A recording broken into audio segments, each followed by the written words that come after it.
નમસ્કાર વિદ્યાર્થી મિત્રો, હું છું યોગેશ પ્રજાપતિ। આજે તમારી સમક્ષ ધોરણ 10 ગણિત વિષય ચેપ્ટર નંબર 6 એટલે કે ત્રિકોણ આ ચેપ્ટરનો ખૂબ જ અગત્યનો વિડીયો લઈને આવ્યો છું। તો દરેક મિત્રોને મારી ખાસ રિક્વેસ્ટ કે આ વિડીયોને છેક છેલ્લે સુધી જોજો, કારણ કે આ ચેપ્ટરમાંથી ખૂબ જ અગત્યના પ્રમેયો પૂછાતા હોય છે અને દર વર્ષે પ્રમેયનો ક્વેશ્ચન 3 થી 4 ગુણમાં પૂછાતો હોય છે। તો દરેક બાળકોને મારી ખાસ રિક્વેસ્ટ છે કે આજનો આ વિડીયોને છેક છેલ્લે સુધી જુઓ અને બોર્ડમાં તમારા 4 થી 6 ગુણ પાક્કા કરી લો।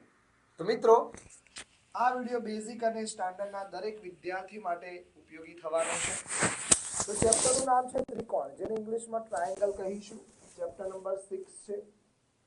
તો મિત્રો, સૌપ્રથમ સમરૂપ આકૃતિઓ, ત્રિકોણ ચેપ્ટરમાં સમરૂપ આકૃતિનો કોન્સેપ્ટ પહેલો છે। તો કોઈ પણ બે રેખાખંડ હંમેશા સમરૂપ હોય છે, પરંતુ તેઓ એકરૂપ હોય તે આવશ્યક નથી। બે સમરૂપ હોય તે એકરૂપ હોય તેવું જરૂરી હોતું નથી। બે રેખાખંડની લંબાઈ સરખી હોય તો જ તેને એકરૂપ થાય। આ એક કન્ડિશન છે, બે રેખાખંડની લંબાઈ સરખી હોય તો જ એકરૂપ થાય છે। હવે તમે કોઈ પણ બે વર્તુળ લો, એ હંમેશા સમરૂપ હોય, એક જ જેવા દેખાય છે। કોઈ પણ બે ચોરસ હોય તે હંમેશા સમરૂપ હોય છે, અને કોઈ પણ બે સમભુજ ત્રિકોણ છે તે પણ હંમેશા સમરૂપ હોય છે। તો આ રીતે બે વર્તુળ, બે ત્રિકોણ સમભુજ એટલે 3 બાજુ સમાન હોય, અને ચોરસ, ચોરસમાં 4 બાજુ સમાન હોય, તેને સમરૂપ કહે છે મિત્રો। હવે આ ચેપ્ટરમાં સરસ મજાનો પ્રમેય જે બોર્ડની પરીક્ષામાં સતત પૂછાતો હોય છે।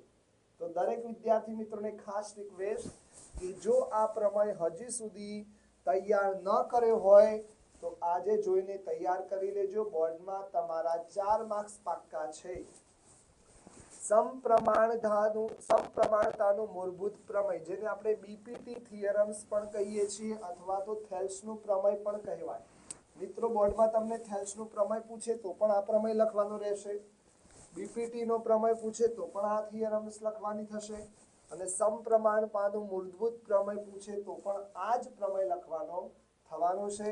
અથવા તો તમને આ સેન્ટેન્સ જેની માહિતી છે કે જો ત્રિકોણની કોઈ એક બાજુને સમાંતર દોરેલી રેખા બાકીની બે બાજુને ભિન્ન બિંદુઓમાં છેદે છે, તો તે બાજુઓ પર કપાતા રેખાખંડો તે બાજુઓનું સમપ્રમાણતામાં વિભાજન કરે છે। આવી માહિતી લખી હોય તો પણ 6.1 પ્રમેય તમારે લખવાનો છે। તો મિત્રો, તમને એક ગુણમાં પૂછાઈ શકે કે થેલ્સનું પ્રમેય લખો, તો તમારે આ ઉપરનું લખવું પડે, એટલે યાદ રાખવું પડશે મિત્રો। તો સૌપ્રથમ આપણે પક્ષ લખીશું। પક્ષ લખવા માટે આકૃતિ બનાવીશું। તો ત્રિકોણ એબીસી બનાવવાનો રહેશે મિત્રો।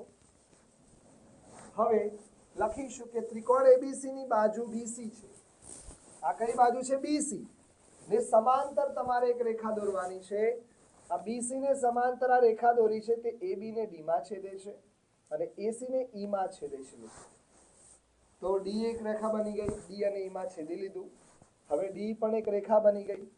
હવે તમારે સાધ્યમાં શું લાવવાનું છે કે બીસી ને સમાંતર જે ડી રેખા છે તે બે ગુણોત્તરો એટલે કે બે ભાગમાં વિભાજન કરે છે, એડી બાય ડીબી અને એઈ બાય ઈસી। એડી બાય આપણે શું કરવાનું છે મિત્રો? સાધ્યમાં, આ તો સાબિતી છે, સાધ્યમાં આપણે સાબિત કરવાનું છે કે એડી બાય ડીબી અને એઈ બાય ઈસી। આ આપણે સાબિત કરવાનું છે કે એડી બાય ડીબી અને એઈ બાય ઈસી। આ તમારે સાધ્યમાં લખવાનું છે, ત્યારબાદ સાબિતી આવશે। મિત્રો, આ સાધ્યનું લખેલું આપણે સાબિત કરવું હોય તો સૌપ્રથમ તમારે ડી થી ઈ અને સી થી ડી જોડી દેવાનું। જોડી લીધું। હવે શું કરવાનું છે કે આ ડીએમ કોને લંબ છે? આખા એસી બાજુને લંબ છે। ઈએન કોને લંબ છે? આખા એબી બાજુને લંબ છે। તો આપણે ડીએમ પરપેન્ડિક્યુલર ટુ એસુ, ઈએન પરપેન્ડિક્યુલર ટુ એબી લખીશું મિત્રો। હવે આપણે શું કરીશું? તો મિત્રો, હવે આપણે ત્રિકોણ પર ફોકસ કરીએ। કયા ત્રિકોણ પર ફોકસ કરીશું? તો ત્રિકોણ એડીઈ, ઉપરનો ત્રિકોણ ફોકસ કરીએ, આ બાજુ પાયો થશે અને આ બાજુ વેધ થશે. તો પાયો એડી છે, વેધ ઈએન થશે. ધ્યાન આપજો મિત્રો. તો 1/2 પાયો ગુણ્યા વેધ, 1/2 પાયો ગુણ્યા વેધ. પાયો એડી બની ગયો, વેધ ઈએન બની ગયો. આ પ્રમાણે લખીશું. હવે મિત્રો આ જે ત્રિકોણ લીધો એના નીચેનો ત્રિકોણ પણ એબી બાજુ સાથે લઈશું. ડાબી બાજુનો ત્રિકોણ લઈશું. ધ્યાન આપજો, આ ડાબી બાજુનો પોર્શન લઈ રહ્યા છે. તો ત્રિકોણ બીડીઈ લઈશું. બીજો ત્રિકોણ કઈ લઈશું મિત્રો? બીડીઈ. તો બીડી નું ક્ષેત્રફળ શું થાય? તો 1/2 પાયો. આ પાયો છે, આ વેધ છે. તો બીડી પાયો છે, ઈએન વેધ છે. તો ડીબી અને ઈએન થઈ ગયો 1/2 પાયો ગુણ્યા વેધ. પાયો તો ડીબી છે, વેધ કયો છે? ઈએન છે. હવે તેવી જ રીતે આ બંને ત્રિકોણનું ક્ષેત્રફળ જે મળ્યું છે તેનો ગુણોત્તર લઈશું. તો આ બધું એમને એમ લખીશું. 1/2 કટા, ઈએન ઈએન ઉડી જશે. તો વધી કોણ? એડી બાય ડીબી. આ પહેલો કેસ ડન થઈ ગયો, પહેલું પરિણામ મળ્યું. આ ડાબી બાજુ એબી બાજુ લીધી. હવે આપણે એસી બાજુ પર ફોકસ કરીશું અને ત્રિકોણના ક્ષેત્રફળનો ગુણોત્તર લઈશું. તો હવે એસી બાજુ જઈએ લઈએ છીએ. તો હવે એસી બાજુ લઈશું. એસી બાજુમાં શું થશે મિત્રો? ત્રિકોણમાં સૌપ્રથમ પહેલો ત્રિકોણ તો આપણે એડી જ લઈશું, જેનો પાયો એ થશે અને વેધ ડીએમ થશે. તો પાયો એ વેધ ડીએમ, ત્રિકોણ એડી નું ક્ષેત્રફળ. હવે નીચેનો ત્રિકોણ લઈ લઈએ, જેનું નામ તમે લખી શકો છો ડીઈસી. કયો ત્રિકોણ લઈશું મિત્રો? ડીઈસી. તો ડીઈસી અથવા ડીસી તમે લો છો તો પાયો ઈસી થાય છે, વેધ તો ડીએમ જ થશે કારણ કે 90 ડિગ્રી એસી ને છે. તો ઈસી અને ડીએમ થશે. બંનેનો ગુણોત્તર લઈ લઈએ તો 1/2 ડીએમ ડીએમ. તો એઈ બાય ઈસી વધે છે. તો ત્રિકોણ એડી અને ત્રિકોણ ડીસી નું ક્ષેત્રફળનો ગુણોત્તર એઈ બાય ઈસી મળી ગયો, જેને પરિણામ નંબર આપણે 2 કહી શકીએ છીએ મિત્રો. પરિણામ નંબર 2. હવે શું છે કે પરિણામ 1 માં પણ એડી ત્રિકોણ હતો, પરિણામ 2 માં પણ એડી ત્રિકોણ છે. બંને પરિણામોમાં ઉપર એડી ત્રિકોણ છે, પરંતુ નીચેના ત્રિકોણો અલગ અલગ છે. તો પરિણામ 1 માં તમે જોઈ શકો છો આ ત્રિકોણ હતું, જ્યારે પરિણામ 2 માં આ ત્રિકોણ છે. આ બંને ત્રિકોણોમાં શું સામાન્ય છે? તો બંનેનો એક પાયો સામાન્ય છે, જેને કહીશું ડીઈ. તો બંને ત્રિકોણ એ એક જ પાયા ડીઈ અને બંને બીડી અને ડીઈ, બીસી અને ડીઈ, બીસી અને ડીઈ ની જોડ વચ્ચે આવેલા ત્રિકોણો છે. તો બીસી અને ડી વચ્ચેની જોડ વચ્ચે આવેલા ત્રિકોણ 1 અને ત્રિકોણ 2 છે. તો બંને ત્રિકોણનું ક્ષેત્રફળ કેવું હોવું જોઈએ? સમાન હોવું જોઈએ. તો બંને ત્રિકોણના ક્ષેત્રફળ સમાન થાય, જેને સમીકરણ પરિણામ નંબર 3 કહીશું. તો પરિણામ 1 જે મળ્યું હતું એ, પરિણામ 2 અને પરિણામ 3 પરથી કહી શકાય કે આ બંને ગુણોત્તરો કેવા થશે? સમાન થશે. કેવા થશે? સમાન થશે. કારણ કે બંનેના ત્રિકોણો, પેલા ત્રિકોણો સમાન છે, માટે બંનેના ગુણોત્તરો જે મળ્યા છે સમીકરણ 1 માં અને સમીકરણ 2 માં, તે ગુણોત્તરો કેવા થશે? સમાન થશે, જે આપણે સાબિત કરવાનું હતું મિત્રો. તો આ પ્રમેય ખૂબ જ અગત્યનો છે. હવે નેક્સ્ટ પ્રમેય નંબર 6.2, જેને આપણે કહીશું થેલ્સના પ્રમેયનું પ્રતીક, એટલે કે બીપીટી નું પ્રતીક, જે બોર્ડની પરીક્ષામાં ઘણી વખત પૂછાય છે અને પૂછાશે પણ. આવા જ પ્રમેય પૂછાતા હોય છે. તો જો કોઈ રેખા ત્રિકોણની 2 બાજુઓનો સમાન ગુણોત્તરમાં વિભાજન કરે છે, તો તે રેખા ત્રીજી બાજુને પણ સમાંતર હોય છે. આ જે આપણે થેલ્સનો પ્રમેય જોયો તેનાથી ઊંધું છે. થેલ્સના પ્રમેયમાં આપણે શું કર્યું? તો 2 રેખાઓ સમાંતર હતી, તો ગુણોત્તરો સમાન બનાવ્યા. હવે અહીં ગુણોત્તરો સમાન આપેલા છે, તો ત્રીજી રેખા સમાંતર બનાવવાની છે મિત્રો. તો સૌપ્રથમ આપણે એબીસી લઈ લઈશું. તો આપણે પક્ષમાં લઈએ કે ત્રિકોણ એબીસી માં એક રેખા એબી છે, એક રેખા એ એબી અને એસી ને, આ રેખા છે તે એબી અને એસી ને ડી અને ઈ માં છેદે છે. ક્યાં છેદે છે ભાઈ? ડી અને એબી ને કયા બિંદુમાં છેદે છે? એક રેખા, એટલે કે ડી રેખા છે તે એબી ને ડી માં છેદે છે, એસી ને ઈ માં છેદે છે મિત્રો.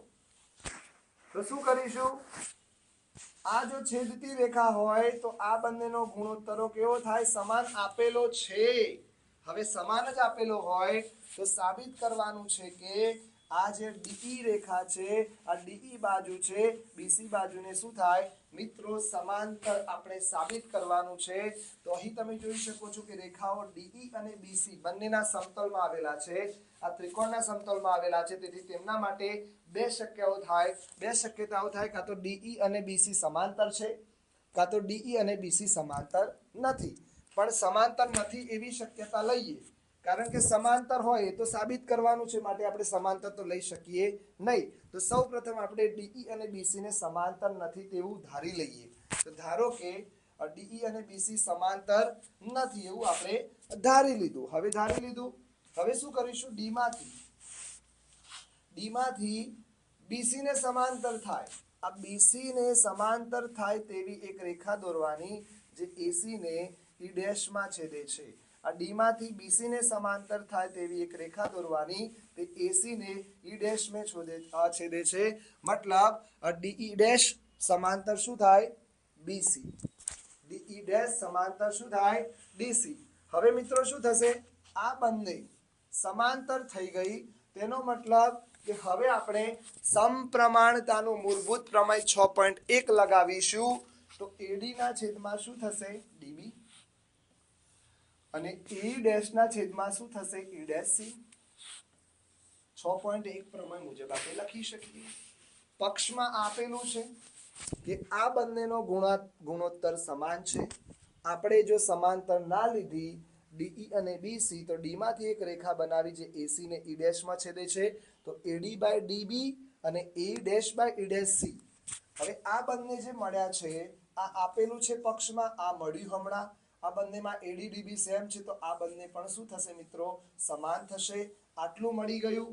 હવે શું કરીશું, બંને બાજુ આપણે એક એક ઉમેરી લઈએ. બંને બાજુ જો એક એક ઉમેરવામાં આવે તો અહીં કઈ નથી તે હોય, અહીં કઈ નથી તે હોય, નીચેનો ગુણોત્તર ગુણાકાર એ થાય, એક ગુણ્યા આ એ થાય, ઈ ડેશ સી ગુણ્યા એક એ થાય. હવે ક્રોસ ગુણાકાર કરી ના એ ઈસી એકા ઈસી અને નીચે ઈસી એકા એક ઈસી. હવે આ બંનેનું ટોટલ કરીએ તો A E dash plus E dash C, તો ટોટલ કરીશું તો આખું શું આવશે મિત્રો, આ બંને ટોટલ પણ એસી આવશે. અને એ પ્લસ ઈસી કરીશું તો પણ ટોટલ કેટલું આવશે, એસી આવશે. એસી એસી ઉડી જશે તો 1 by E dash C 1 by EC. તો લખી શકાય કે ઈ ડેશ સી અને ઈસી પણ શું થાય મિત્રો, સમાન થાય છે. હવે ઈ ડેશ સી અને ઈસી સમાન થયા, તેનો મતલબ એવો થયો કે ઈ ડેશ અને ઈ એ સંપાતી એટલે કે એક જ બિંદુઓ છે. આ ભલે તમને અલગ અલગ દેખાતા હોય પણ એક જ બિંદુઓ કહી શકાય મિત્રો. માટે આપણે લખીશું કે રેખા ડીઈ ડેશ અને રેખા ડીઈ એક જ રેખા છે. કેવી રેખા છે મિત્રો, ડીઈ ડેશ અને ડીઈ કેવી રેખા છે, એક જ રેખા છે. માટે આ જો બંને સમાંતર આપણે લીધા હતા તો આ બંને તો એક જ રેખા છે, માટે આ બંને સમાંતર હોય તો ડીઈ અને બીસી પણ કેવા હોય મિત્રો, સમાંતર જ હોય, જે આપણે સાબિત કરવાનું હતું. હવે મિત્રો પ્રમેય નંબર 6.1 જોયો હતો, તેના પરથી ઘણા બધા દાખલા બોર્ડની પરીક્ષામાં પૂછાઈ શકે છે, 1 ગુણમાં 2 ગુણમાં. તો આવા દાખલા બોર્ડની પરીક્ષામાં પૂછાય છે કે અહીં આકૃતિ આપેલી છે, તેમાં આ ડીઈ અને બીસી સમાંતર છે. આ બાજુ અને આ બાજુનું માપ આપ્યું છે, આનો અને આ ગુણોત્તર તમારે શોધવાનો છે, એટલે કે ઈસી તમારે શોધવાનો છે. તો પ્રમેય નંબર 6.1 આપણે જોયો, તેના પરથી કહી શકીએ કે આ બંને સમાંતર છે રેખાઓ. તો લખી શકાય કે એડી ના છેદમાં ડીબી, એઈ ના છેદમાં ઈસી. એડી એટલે 1.5 છે, ડીબી એટલે 3 છે, ઈ એટલે 1 છે, ઈસી તમારે શોધવાનો છે. હવે શું કરીશું, ઈસી ઉપર જાય અથવા તો ઉલટ પ્રમાણ કરીએ 3 ના છેદમાં 1.5 થાય અને ઈસી ના છેદમાં 1 થાય. 1.5 દુ 3 થશે, માટે લખી શકાય કે ઈસી બરાબર 2. ઈસી બરાબર આપણને 2 મળશે. તો આ રીતે ઈસી ની વેલ્યુ શોધી શકો મિત્રો તમે.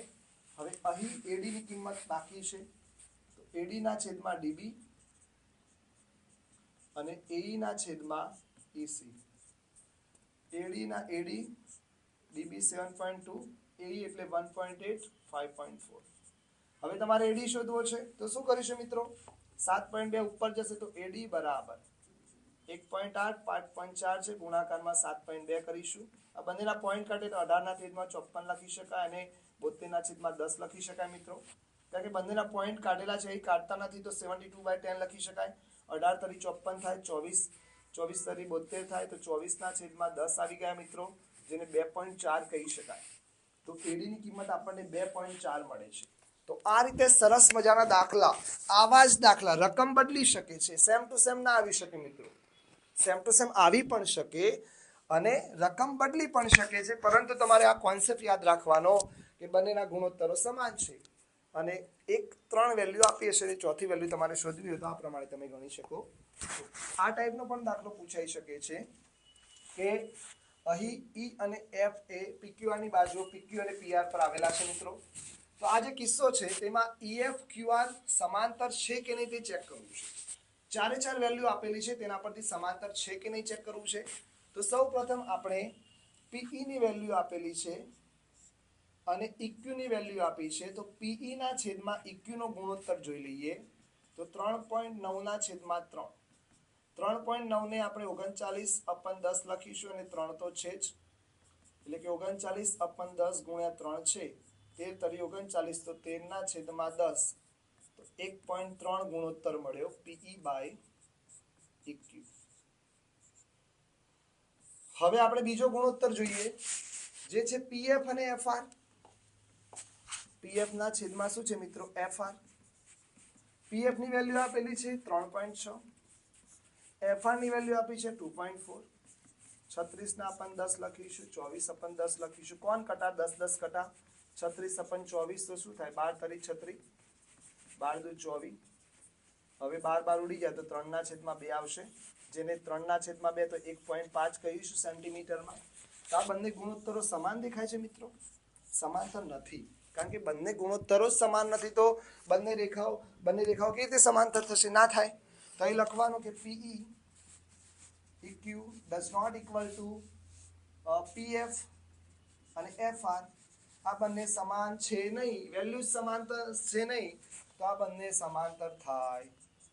EF અને QR સમાંતર નથી. મિત્રો આવા દાખલા પણ પૂછાય છે 2 ગુણમાં અથવા 1 ગુણમાં. તો આ જે આપણે વિડીયો જોયો તેમાં ખૂબ જ અગત્યનો ટોપિક લીધો. પ્રમેય 6.1 6.2 પૂછાયા જ છે અને 6.1 અને 6.2 પરથી આપણે જે દાખલા પૂછાય છે તે દાખલાનો અભ્યાસ કર્યો. ઘણી બધી સાબિતીઓ છે, ટેક્સ્ટબુકની જ કરવાની મિત્રો, ઉદાહરણની જોજો અને આ 2 પ્રમેય ખાસ કરજો. અને હવે 1 મિનિટની જે ભગવદ્ ગીતાનો શ્લોક આવશે તેનું મનન કરો, ચિંતન કરો અને તમારો પરીક્ષામાં કોન્ફિડન્સ વધે તેના માટે 1 મિનિટ સુધી આ જે શ્લોક છે અને તેનું ભાષાંતર તમે સમજો, જુઓ અને તમારી લાઈફમાં ઉતારો અને તમારી પરીક્ષામાં સારામાં સારા ગુણ લાવી શકો તેના માટે અમે વિડીયો બનાવી રહ્યા છીએ. Thank you so much for watching this video. Thank you.